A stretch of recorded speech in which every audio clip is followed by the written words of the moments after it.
Brought to you by Racing Fantasy. Download the app now. ये 1982 का साल था। राजधानी दिल्ली में एशियाड हो रहे थे, एशियन गेम्स। फाइनल था उस रोज, भारत और पाकिस्तान के बीच हॉकी का फाइनल। उससे कुछ ही महीने पहले चैंपियंस ट्रॉफी हुई थी, हम ब्रॉन्ज जीत कर आए थे। कुछ बरस पहले मॉस्को में ओलंपिक हुआ था, कई बड़ी टीमें नहीं पहुंची थी, हम गोल्ड जीत कर आए थे। सबकी नज़र थी राजधानी दिल्ली में होने वाले इन सफल खेल आयोजनों पर और सबकी नज़र थी इस फाइनल पर। हजारों की संख्या में लोग, जिसे देखिए वही स्टेडियम की तरफ जा रहा। खुद उस वक्त की प्रधानमंत्री इंदिरा गांधी भी इस मैच को देखने के लिए पहुंची थी। मैच शुरू हुआ, कुछ ही मिनट के भीतर भारतीय टीम के कप्तान जफर इकबाल ने गोल दाग दिया। शोर ऐसा कि आसमान भी चौंक जाए। लेकिन उसके बाद क्या हुआ? उसके बाद पाकिस्तान की तरफ से गोल की बारिश शुरू हुई। 1, 2, 3, 4, 5, 6, 7।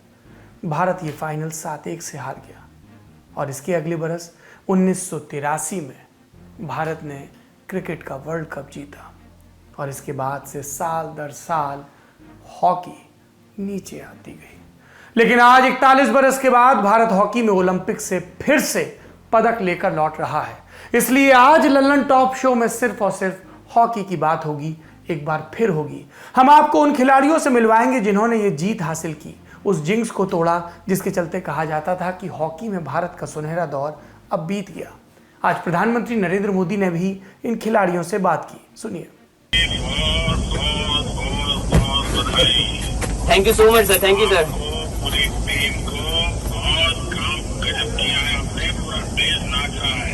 थैंक यू सर, सर आपकी बहुत दुआएं थी सर हमारे साथ। Thank you sir. 41 साल से चला आ रहा मेडल का सूखा हॉकी की टीम ने खत्म किया। सेमीफाइनल में बेल्जियम से हारने के बाद आज ब्रॉन्ज के लिए मैच में हमने जर्मनी को 5-4 से हराया। आज के मैच में वाकई हम चैंपियंस की तरह खेले।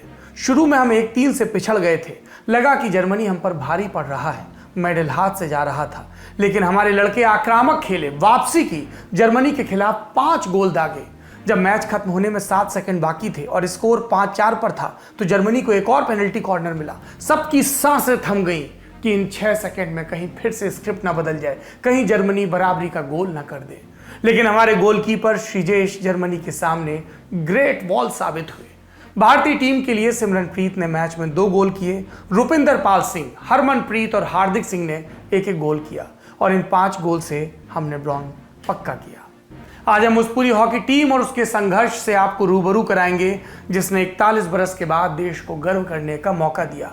आप इन खिलाड़ियों को जानिए, इनके नामों को जानिए, इनके बारे में इंटरनेट पर खोज कर पढ़िए। ये हमारे वक्त के हीरो हैं, चाहे विमेंस हॉकी टीम हो चाहे मेंस हॉकी टीम। इनकी तस्वीरों के प्रिंट आउट निकालिए, इन्हें अपने कमरों में लगाइए। ये हमारे वक्त के पोस्टर बॉय और पोस्टर गर्ल हैं।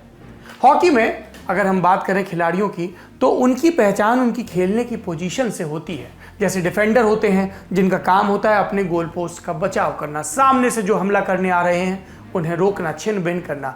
मिडफील्डर होते हैं जिन्हें डिफेंडर्स की हेल्प करनी होती है और जो फॉरवर्ड लाइन में खेल रहे हैं उनके लिए मौके बनाने होते हैं। फॉरवर्ड लाइन होती ही है और गोलकीपर। इसी के हिसाब से आज मैं आपको भारतीय टीम से मिलवाऊंगा। सबसे पहले मिलवाऊंगा गोलकीपर श्रीजेश से। उत्तर प्रदेश के गोरखपुर से अगर आप राप्ती सागर एक्सप्रेस में बैठे हैं तो हमारे उरई होते हुए 50 घंटे में एर्नाकुलम पहुंच जाएंगे। केरल का बहुत खूबसूरत शहर है एर्नाकुलम। एर्नाकुलम में ही 8 मई 1988 को किसान पीवी रविंद्रन के घर लल्ला पैदा हुआ। नाम रखा गया परातु रविंद्रन श्रीजेश। श्रीजेश बचपन में कई खेल खेलते थे, लेकिन आगे के लिए श्रीजेश ने मन बनाकर हॉकी खेलने का फैसला किया। डिफेंस में खेलने वाले श्रीजेश आलसी थे थोड़े, लेकिन उनके रिफ्लेक्सेस बचपन से ही बहुत तेज थे और इसी की आड़ में उनका आलस छिप जाता था। पर एक दिन जयकुमार नाम के एक हॉकी कोच ने ये बात पकड़ ली और उन्हें डिफेंस से उठाकर गोल में डाल दिया। बाकी बच्चों की तरह श्रीजेश ने भी शुरुआत में गोलकीपिंग से मना किया, लेकिन फिर धीमे धीमे उन्हें इस काम में मज़ा आने लगा और बढ़ते बढ़ते ये मज़ा यहाँ तक पहुँच गया कि श्रीजेश ने टोक्यो ओलंपिक में भारत को ब्रॉन्ज मेडल दिला दिया। उनके रिफ्लेक्सेस, जब लगा कि किसी भी क्षण गोल हो सकता है, तब ऐन मौके पर कभी उनके पाँव का स्लाइड होना, कभी उनका हाथ आना, कभी हॉकी की स्टिक का आना।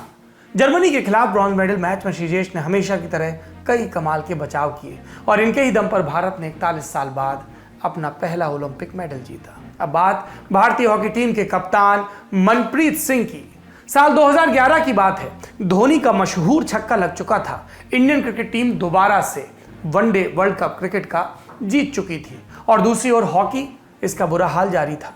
एक और कोच की विदाई हो चुकी थी। स्पेनिश कोच होजे ब्रासा की जगह मिली पूर्व भारतीय हॉकी प्लेयर हरेंद्र सिंह को और हरेंद्र सिंह को पहली सलाह मिली जुगराज सिंह से।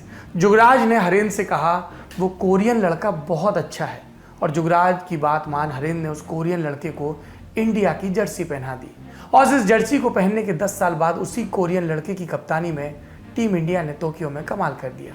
जी, हम बात कर रहे हैं इंडियन हॉकी टीम के कप्तान मनप्रीत सिंह की।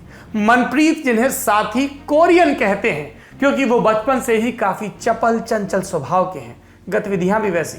7-8 साल की उम्र में ही मनप्रीत अपने गांव की टीम के स्टार बन गए थे और जालंधर से शुरू हुआ उनका सफर परवान चढ़ा साल 2016-17 में।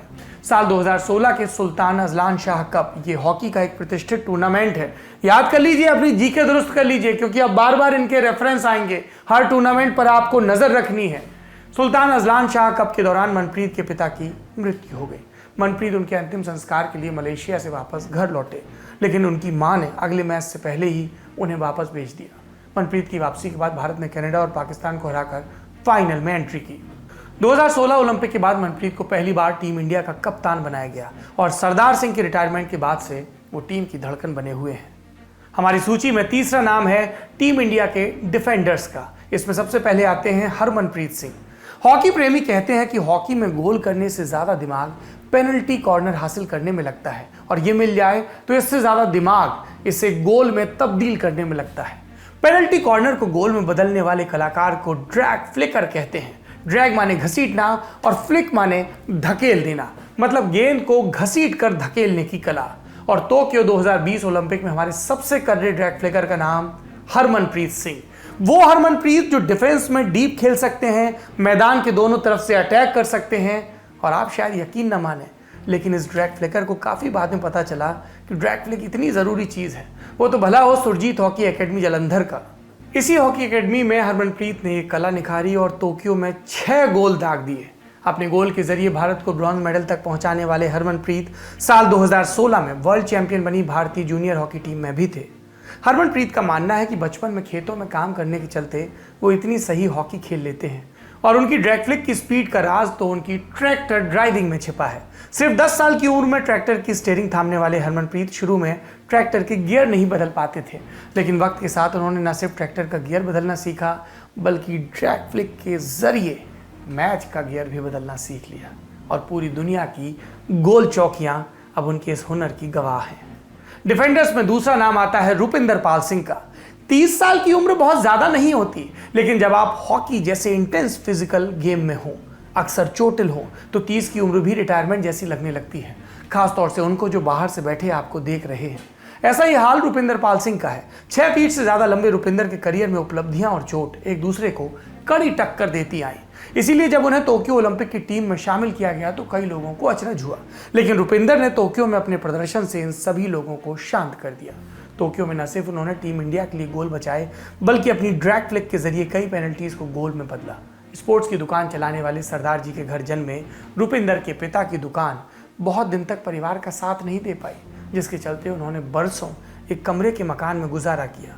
रुपिंदर के बड़े भाई भी हॉकी खेलते थे, लेकिन परिवार की हालत के चलते उन्होंने स्टिक छोड़ छोटी मोटी नौकरी करनी शुरू कर दी।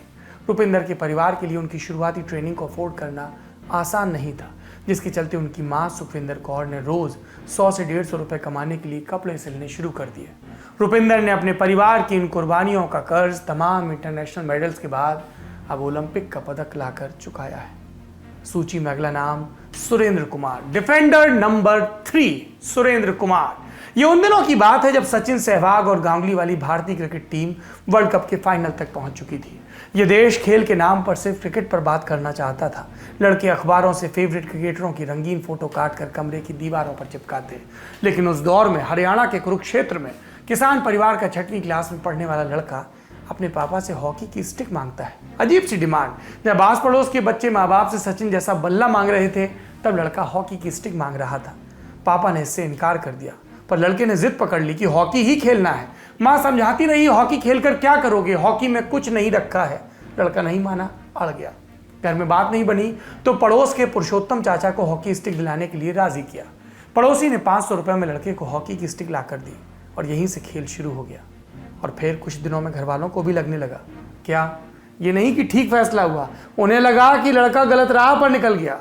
और कुछ ही दिनों में घर वालों के पास खबरें आने लगी, गलत राह की नहीं कि सही राह पर निकला है, लड़का बढ़िया हॉकी खेलता है। स्थानीय कोच गुरविंदर ने माँ बाप को समझाया, हॉकी में लड़का अच्छा करेगा। अब माँ बाप को बेटे की पसंद जचने लगी। हालांकि किसान परिवार था, आर्थिक हालत अच्छी नहीं थी, जितना बन पाया फिर भी सपोर्ट किया। 2010 में ये लड़का हरियाणा की हॉकी टीम में शामिल हुआ और 11 साल बाद 2021 में उस टीम का हिस्सा बना जो ओलंपिक से पदक जीत कर लाए। ये कहानी सुरेंद्र कुमार की है, भारतीय हॉकी टीम के one of the best defenders. आज सुरेंद्र कुमार पूरे देश को जश्न मनाने का मौका दे रहे हैं। जश्न कुरुक्षेत्र में उनके घर पर भी मन रहा है। सुनिए परिवार की राय। मैं उसका धूमधाम से स्वागत करूंगी, बड़ी अच्छी तरह। मना पूरी उम्मीद थी भाई मेरा बेटा यूं तो गोल्ड मेडल लेकर आएगा। बहुत बढ़िया, बहुत टेंशन थी, बाहर बैठी थी। अमित रोहिदास डिफेंडर्स में चौथा नाम। ओडिशा का सुंदरगढ़ जिला। भारतीय हॉकी के लेजेंड दिलीप तिर्की का अपना जिला। दिलीप तिर्की बहुत बड़े खिलाड़ी रहे हैं।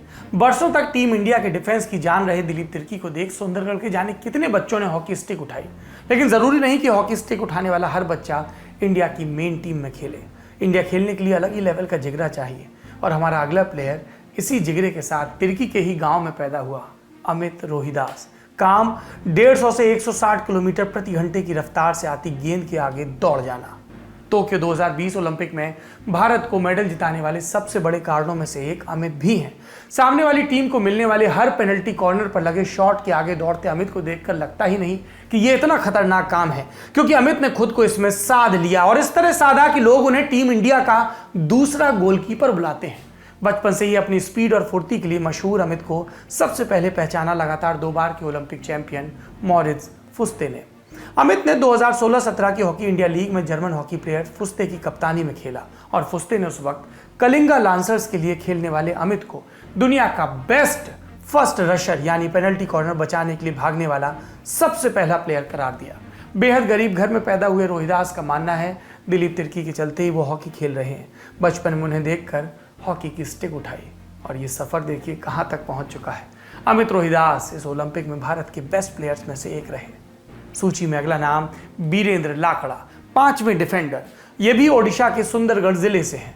बीरेंद्र की परवरिश हॉकी के बीच हुई। इनके बड़े भाई विमल लाकड़ा भारतीय हॉकी टीम में रह चुके हैं, वो मिडफील्डर थे। इनकी बहन असुंता लाकड़ा भारतीय महिला हॉकी टीम की कप्तान रह चुकी हैं। कैसा होता होगा ना, घर में बड़ा भाई नेशनल खेला, बहन नेशनल खेली और बीरेंद्र लाकड़ा अभी भारतीय टीम के उप कप्तान हैं और डिफेंडर हैं। ये डिफेंडर्स की बात हुई। अब आते हैं मिडफील्डर्स पर। मिडफील्डर्स में एक तो खुद कप्तान मनप्रीत सिंह है, दूसरा नाम है गुरजंत सिंह का। साल 2016 का जूनियर हॉकी वर्ल्ड कप कमाल का इवेंट था। हरेंद्र सिंह की कोचिंग वाली टीम ने न सिर्फ दुनिया जीती, बल्कि उसके 5 साल बाद उसी टीम के प्लेयर्स ने ओलंपिक में भी कदर काट दिया और इन्हीं में से एक हैं गुरजंत सिंह।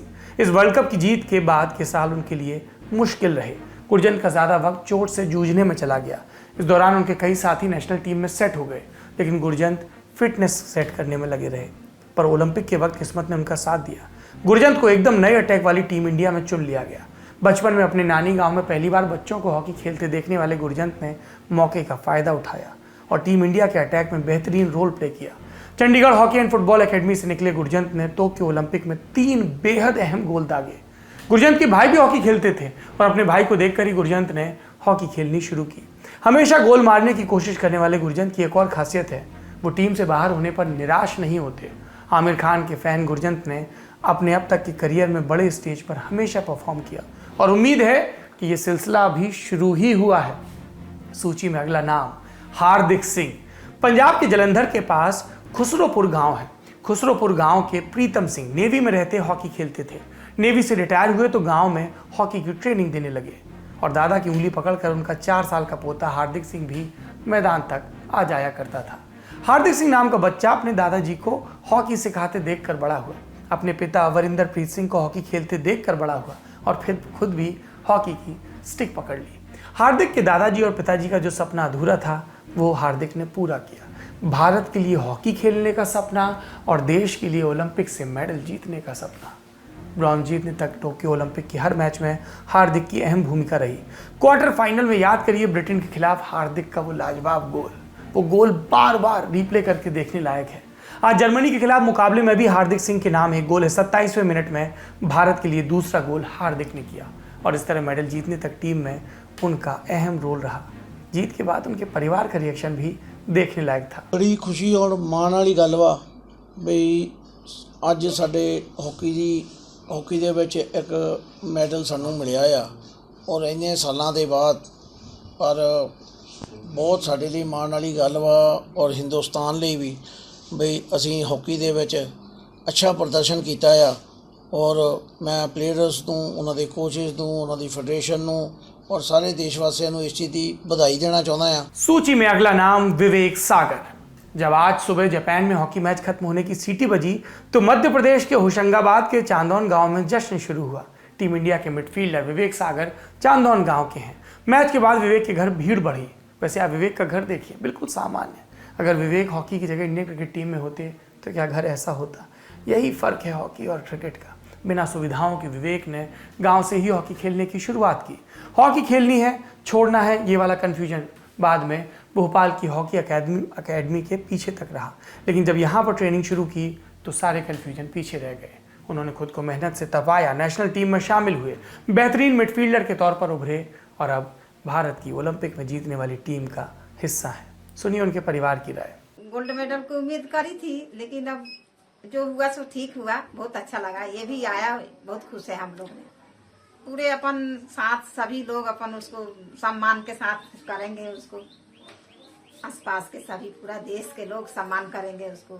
सूची में अगला नाम नीलकांत शर्मा। मणिपुर के रहने वाले। मणिपुर समेत उत्तर पूर्वी राज्यों में हम जानते हैं कि फुटबॉल ज्यादा पॉपुलर है। लड़के लड़कियां बॉक्सिंग में जाते हैं, वेट लिफ्टिंग में जाते हैं। ऐसे माहौल में हॉकी खेलने का चुनाव करना आसान नहीं था, लेकिन नीलकांत की पसंद यही थी। जब फुटबॉल के मैदान उन्हें खाली मिलते थे तो वो वहां पर हॉकी की प्रैक्टिस करते थे। पिता पंडित थे, घर की आर्थिक हालत कोई बहुत अच्छी नहीं। जब नीलकांत 16 साल के हुए तो मणिपुर से बाहर ट्रेनिंग के लिए भेजा गया। 2017 में नेशनल टीम में सिलेक्शन हुआ। टूर ऑफ यूरोप के लिए नीलकांत भारतीय टीम का हिस्सा बने और फिर अपनी जगह पक्की कर ली। अभी भारतीय रेलवे में टिकट कलेक्टर के पद पर है। अब मिडफील्डर से फॉरवर्ड में आते हैं। फॉरवर्ड खेलने वाले प्लेयर्स की बात करते हैं। इसमें पहला नाम शमशेर सिंह का। अमृतसर में अटारी गांव है। भारत पाकिस्तान के वाघा अटारी बॉर्डर के लिहाज से अटारी को कभी पहचान का संकट नहीं रहा, लेकिन इस पहचान से अटारी गांव के लोगों के जीवन स्तर में क्या कोई बड़ा बदलाव आया? अटारी का 9 साल का बच्चा शमशेर गांव के बड़े लड़कों को हॉकी खेलते देखता था। उसका भी मन करता, पर पापा हॉकी की स्टिक नहीं दिलवा रहे थे। दिलवाई भी तो एक सस्ती सी, जिसमें कहीं क्रैक आ जाता तो टेप लगा दी जाती, कीलें लगाकर सही करते। जब 11 बरस के हुए तो जालंधर की सुरजीत हॉकी एकेडमी में दाखिला करवाया गया। यहीं से उनका राज्य और फिर नेशनल टीम में चयन हुआ। फॉरवर्ड में अगला नाम दिलप्रीत सिंह। शमशेर की तरह ही अमृतसर से दिलप्रीत सिंह भी आते हैं। दिलप्रीत के पिता हॉकी के खिलाड़ी थे, भारतीय सेना में रहे, तो उन्हें यह खेल विरासत में मिला और उनकी ट्रेनिंग भी जालंधर की सुरजीत एकेडमी में हुई। अगला नाम मनदीप सिंह, भारत के स्ट्राइकर। ये भी जालंधर की सुरजीत एकेडमी से आते हैं और रहने वाले भी जालंधर के हैं। इन खिलाड़ियों के अलावा भारतीय हॉकी टीम के साथ एक्स्ट्रा गोलकीपर के तौर पर कृष्णा पाठक गए थे, सिमरनजीत सिंह गए थे, वरुण कुमार गए थे। अब बात कोच की करते हैं, इनके गुरु की बात। जीत में कोच ग्राहम रीड की भूमिका उतनी ही बड़ी है जितनी किसी भी कोच की किसी भी बड़ी जीत में हो सकती है। ग्राहम रीड ऑस्ट्रेलिया के रहने वाले हैं। 80 और 90 के दशक में ऑस्ट्रेलिया की हॉकी टीम का हिस्सा रहे, मिडफील्डर थे। ज्यादा सटीक होकर बताऊं तो ओलंपिक में मेडल जीतने वाली ऑस्ट्रेलिया टीम का हिस्सा रहे। अप्रैल 2019 में भारत के लड़कों को ट्रेनिंग देना शुरू किया। हॉकी के जानकार मानते हैं कि ग्राहम रीड के आने के बाद इंडियन टीम की डिफेंस टेक्निक मजबूत हुई। खिलाड़ियों की मनोवैज्ञानिक ट्रेनिंग पर भी काम हुआ। कोच और सारे खिलाड़ियों की साझा मेहनत।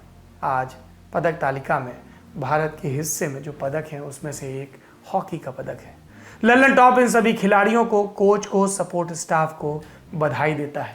बधाई देता है सुरजीत एकेडमी को हॉकी की, बधाई देता है ओडिशा के मुख्यमंत्री नवीन पटनायक को, बधाई देता है उन सब माताओं पिताओं को जिन्होंने अपने बच्चे के हाथ में, लड़के या लड़की के हाथ में हॉकी की स्टिक थमाने से पहले हिचकिचाहट नहीं दिखाई। बधाई देता है आपको कि हमारी तरह अब आप भी अपनी तंद्रा से जागे हैं। अब हमें अपने नए हीरो हीरोइन मिल गए हैं स्पोर्ट्स के, हम इनके साथ रहेंगे, लगातार चौकन्ने रहेंगे कि हमारे खिलाड़ी जो जिले के स्तर पर, प्रदेश के स्तर पर, देश के स्तर पर हैं, उनकी सुविधाओं में कोई कमी तो नहीं, उनके बजट में कोई कमी तो नहीं, वो किसी पॉलिटिक्स की मार तो नहीं खा रहे।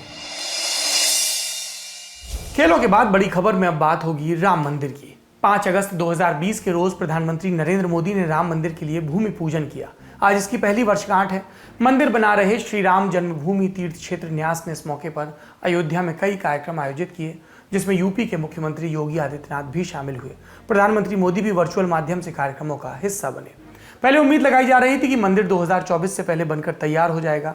कई लोगों ने कहा कि इस साल लोकसभा के चुनाव होने हैं, मंदिर चुनावी मुद्दा रहा है, लेकिन अब कहा जा रहा है कि मंदिर और प्रांगण का काम 2025 से पहले पूरा करना मुश्किल है। देर की वजह जमीन में पर्याप्त मजबूती का न होना, और ऐसे में मजबूती के लिए तमाम दूसरे उपाय करने होंगे। चूंकि न्यास मंदिर को पारंपरिक पद्धति से बनाना चाहता है, इसलिए पहले गहरी खुदाई की गई, फिर मंदिर को मजबूत आधार देने के लिए सीमेंट और फ्लाई ऐश यानी ताप विद्युत गृह से निकली राख, इससे भराई हुई। कुल 21 फीट की ऊंचाई तक आधार तैयार करने के बाद जाकर पत्थरों का काम शुरू होगा। नींव का काम 50% तक पूरा हो गया है। मंदिर पूरी तरह गुलाबी बलुआ पत्थर से बन रहा है। कहीं भी स्टील का उपयोग नहीं होगा। जहां जरूरत होगी तांबे का इस्तेमाल होगा।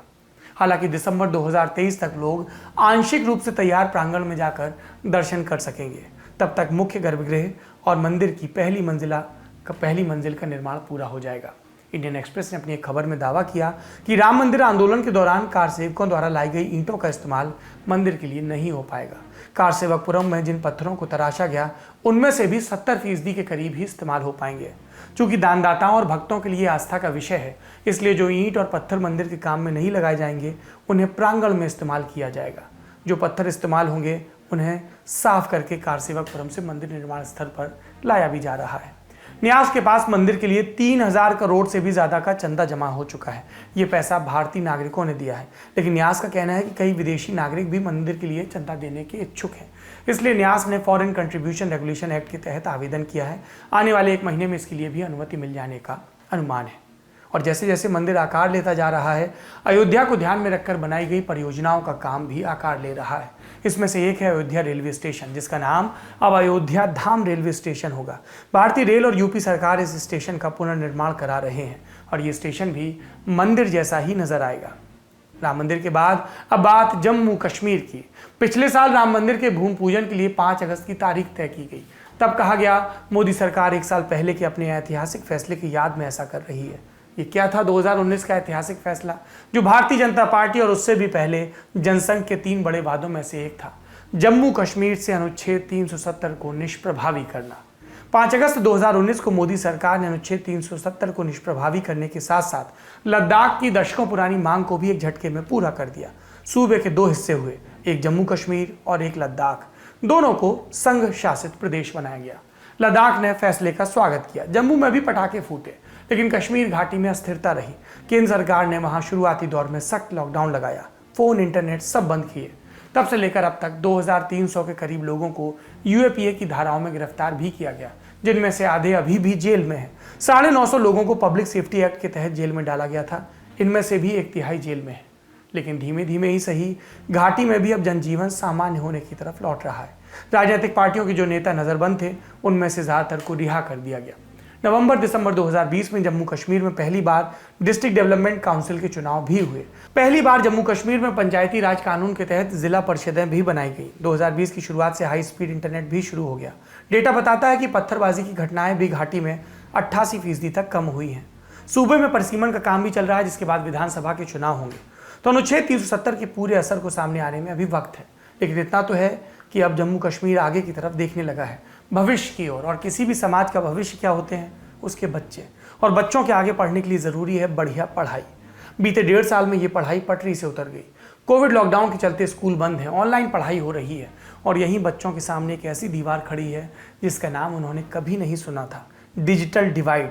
माने वो रेखा जिसके एक तरफ वो लोग हैं जिन तक तकनीक और इंटरनेट की पहुंच है, और दूसरी तरफ वो जिनके पास इंटरनेट नहीं है या इस्तेमाल करने के लिए फ़ोन या लैपटॉप नहीं। संयुक्त राष्ट्र बाल कोष यानी यूनिसेफ ने मार्च 2021 में जारी एक रिपोर्ट में दावा किया था कि भारत में हर 4 में से 1 बच्चे के पास इंटरनेट की सुविधा उपलब्ध है। इसी 2 अगस्त को केंद्रीय शिक्षा मंत्री धर्मेंद्र प्रधान ने भी माना कि देश के 24 राज्यों में लगभग 3 करोड़ स्कूली बच्चों के पास डिजिटल डिवाइस नहीं है। हमारे देश में बच्चों की पढ़ाई की नज़र से देखें तो ये बुरी खबर है, और कश्मीर घाटी के मामले में तो और बुरी, क्योंकि वहाँ तो 5 अगस्त 2019 से ही स्कूल बंद हो गए थे। जिनके पास फ़ोन थे उनके पास इंटरनेट नहीं था। कश्मीरी कहते हैं उनके लिए लॉकडाउन जैसे 3 दशक से चल रहा हो। तो यहाँ के बच्चे कैसे पढ़ रहे हैं ये जाना लल्लन टॉप ने ज़मीन पर जाकर। घाटी में शिक्षा पर हमारी डॉक्यूमेंट्री कशीर आ गई है।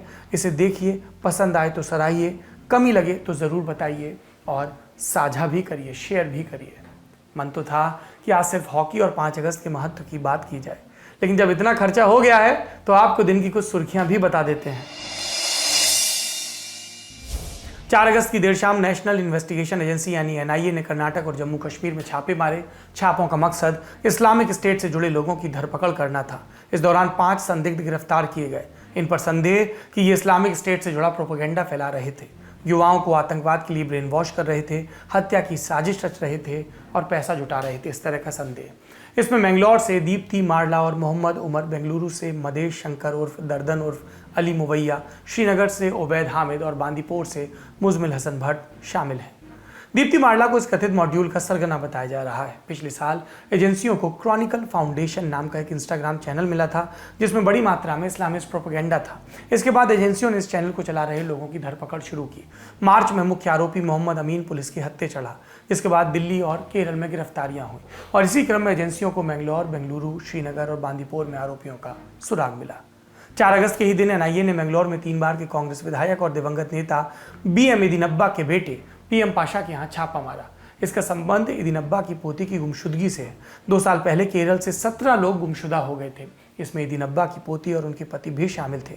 एजेंसियों को शक है कि पति श्रीलंका से पहले कतर गया और फिर सीरिया, और तभी से एजेंसियां इस मामले को लेकर लगातार छापे मार रही हैं और पूछताछ कर रही हैं। दूसरी सुर्खी संसद से। संसद में आज भी हंगामा होता रहा, लेकिन एक जरूरी संशोधन सरकार ने लोकसभा में पेश कर दिया। इसका नाम है टैक्सेशन लॉज अमेंडमेंट बिल। इसके तहत इनकम टैक्स एक्ट 1961 में बदलाव करके रेट्रोस्पेक्टिव टैक्स की मांग को खत्म किया जाएगा। सादी भाषा में बताएं तो अब सरकार भारतीय संपत्तियों और शेयर के लेन देन पर बैकडेट में टैक्स नहीं मांगेगी। कहानी बहुत लंबी है। मुख्तसर किस्सा ये कि कानून में लूप होल का फायदा उठाकर कंपनियां अपनी संपत्तियों का लेन देन करती हैं, टैक्स बचाती हैं। कानून कहता है कि अगर नियम बनने से पहले किसी ने कोई अपराध किया हो तो उसके लिए सजा नहीं हो सकती, लेकिन भारत में इनकम टैक्स विभाग इस बात का बहुत ज़्यादा लोड लेता नहीं। केन एनर्जी और वोडाफोन के मामले में हम ये देख चुके हैं। इतना ही नहीं, 2012 के साल में जब मनमोहन सिंह सरकार थी तब एक कानून बनाया गया जिसके तहत इस तरह की टैक्स डिमांड को कानूनी आधार दिया गया, और इसी के लिए कहा जाता है रेट्रोस्पेक्टिव टैक्सेशन। समय में पीछे जाकर टैक्सेशन के लिए नियम बनाना, टैक्स वसूलना। वोडाफोन और केन एनर्जी के मामलों में भारत अंतर्राष्ट्रीय फोरम पर बहुत बदनाम हुआ। पूछा गया कि खेल के बीच खेल के नियम बदले नहीं जा सकते, तो ऐसा क्यों? मनमोहन सिंह सरकार के जाने के बाद मोदी सरकार ने 7 साल इस तरह से टैक्स वसूली की कोशिश की। अब हालत यह है कि केन एनर्जी फ्रांस में मौजूद भारत सरकार की संपत्तियों की कुर्की के लिए अदालती कार्रवाई कर रही है। सरकार ने अब निराश होकर अपने हाथ वापस खींचे हैं। इसका फायदा सिर्फ केन एनर्जी और वोडाफोन को ही सबसे ज़्यादा होगा, लेकिन सिर्फ इन्हीं को ऐसा नहीं है, और भी कंपनियों को फायदा होगा। 2012 में आए नए कानून से पहले जितनी टैक्स डिमांड इस तरह की गई थी, अब उन्हें कानूनी प्रक्रिया के निपटारे के बाद छोड़ दिया जाएगा। लॉन्ग रन में क्या फायदा होगा? भारत निवेश के लिए एक अच्छा डेस्टिनेशन बने। इसके लिए ज़रूरी है कि हमारे यहाँ के कानून पारदर्शी हों, इंटरनेशनल स्टैंडर्ड के हों। आज की तीसरी और आखिरी सुर्खी का संबंध राष्ट्रीय शर्म के एक विषय से है। 4 अगस्त को भारत की महिला हॉकी टीम सेमीफाइनल में अर्जेंटीना से हार गई, और इसके बाद अगड़ी मानी जाने वाली जातियों के लोग हॉकी टीम की खिलाड़ी वंदना कटारिया के हरिद्वार स्थित घर के बाहर जमा हुए। भारत की हार पर पटाखे फोड़े, वंदना के परिवार को अपशब्द कहे और ये जोड़ा कि भारत इसलिए हारा क्योंकि टीम में ढेर सारे दलित घुस आए हैं। कुछ बदमाशों ने इस हरकत के वक्त अपने कपड़े भी उतारे। पुलिस ने इस मामले में कार्रवाई शुरू कर दी है। एक आरोपी गिरफ्तार भी कर लिया गया है। आप पूछते हैं ना, ओलंपिक में सबसे बड़ा दल भेजने वाला भारत गोल्ड क्यों नहीं जीतता? एक जवाब तो आपको मिल गया होगा। ये जवाब अपने आसपास तलाशिए ज़रूर, क्योंकि जब तक जाति के इस प्रश्न से आप जूझेंगे नहीं, तब तक हम अपने देश को लेकर कितने भी बड़े ख्वाब पाल लें, उन्हें सत्यता में तब्दील नहीं कर पाएंगे। आज के लल्लन टॉप शो में इतना ही। अपना और अपनों का ख्याल रखिए। शुभ रात्रि।